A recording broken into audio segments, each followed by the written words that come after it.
Good afternoon po. Dito po ako sa may BAR sa may Novaliches.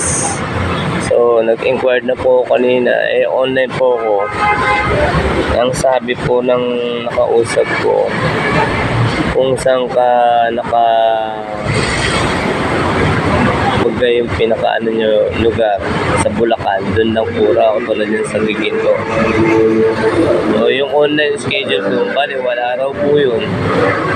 Alas 3 wala pang 3 o'clock na, dito na po ako. So, ibig kong sabihin, uwi na naman po ako ng Sapang Palay. So, hindi naman po wasted time kasi po kahit paano naman nakapasyal-pasyal naman po ako. Pero, siyempre, yung mga iba ko po pong gagawin, hindi ko na po nagawa.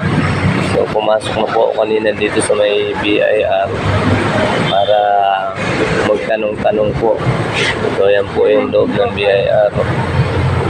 So, sinurrender ko po nga yung ID ko kasi nga sabi nung mismong nakausap ko rito sa BIR, hindi raw po sa akin nakapangalan yun. Yung ID na baga, nagpagawa ko ng ID, mali naman. Sayang po yung binayad ko dun. So, ito po.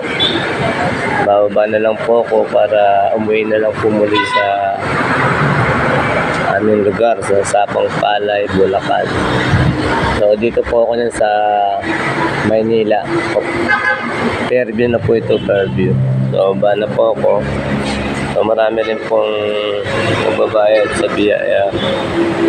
Ayan po, tsaka mga bagong kukuha ng BIR. So, baba na po ako. Dito po ako sa second floor.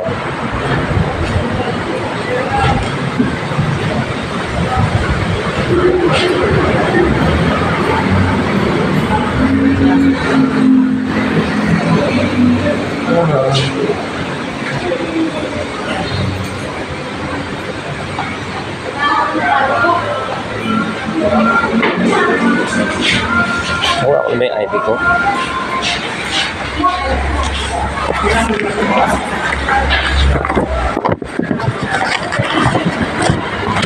Nakuha ko na po yung ID. So, ba na po ako sa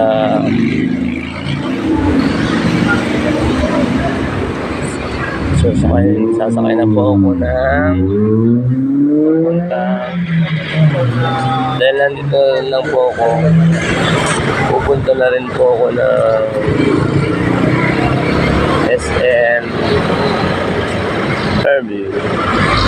So, masaya na siguro po ako. Ayan po,